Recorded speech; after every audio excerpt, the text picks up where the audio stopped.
In the last video, I talked about how I was a little bit nervous that there was a lot of very bullish magazine covers coming out. And a lot of people asked for more information on it, so we're going to go over that today. We're going to talk about what is the magazine cover indicator. So I actually have right here a good article written by, and I want to give them proper props, the Alpha Cube Investments, this place called. I know nothing else about them except this article right here. I just want to make that clear. But they did do a good job with this particular article because this is a very common thing. We actually learn about it in the CMT, the Chartered Market Technician, about the news cover indicator, magazine cover indicator, whatever you want to call it. But the idea is simply this. You don't just take a trade because there is a bullish or bearish indication, but we need to understand what this is actually telling us.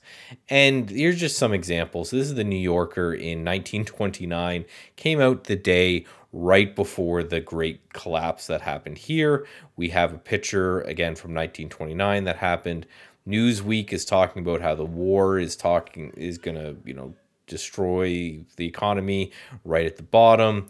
We have Time magazine, and they've got a picture of a bull getting tied up in 1950 right below, and so on and so forth. There's a few here I did want to highlight, but we're certainly not going to go through all of them. But this sick economy with a big headache right near the bottom of the market. Within a few, we have the market crash in 1987 right before the pop, and is the boom over right before the pop. So again, these are the ideas that often or sometimes these magazine articles can predict flips, and we learn about it in the CMT. And again, when I talk about these, it's almost half jokingly but half serious.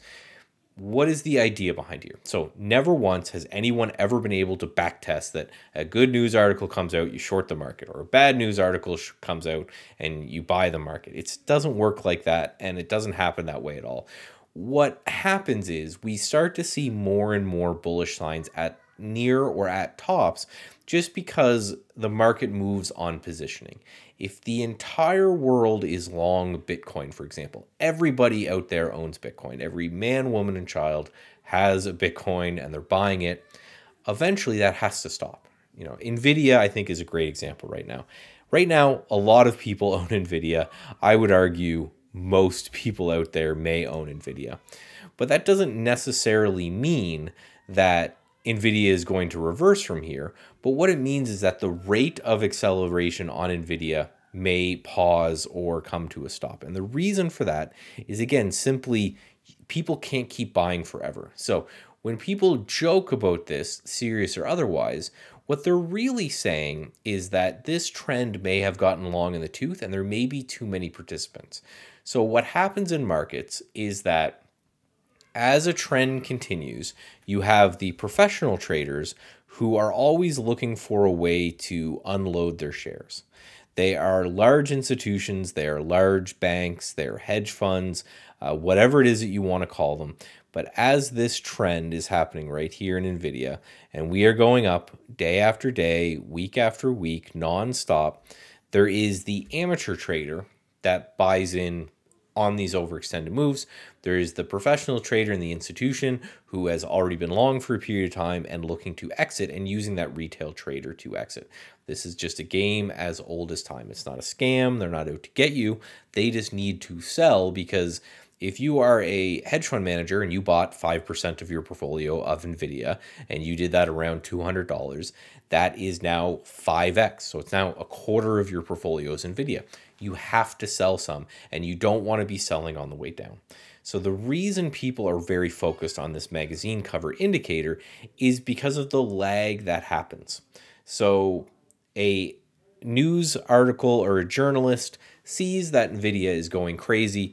They have to write an article about it. They have to submit that article to an editor. That editor has to submit it to a publisher. There has to be graphics involved somewhere, and then it has to get published, and then it has to get printed, and then it has to hit you. So the idea is, by the time everybody knows Nvidia is in an uptrend and all of those steps have taken place, you're probably and likely near the top of the trend. But what I want to really reiterate is what the magazine indicator is not, is not something that you can put statistics behind. It is not something that you can point to and say, every time this happens right here. So that is why in the trading community, we talk about it partially jokingly, partially seriously, but what we're saying simply is, if everybody is talking about Nvidia, it might be time to pare down some of that position. It's certainly not time to short unless you see something on the chart. So when I talked about, hey, there's a lot of bullish talk out there, I'm not saying the market has to go down.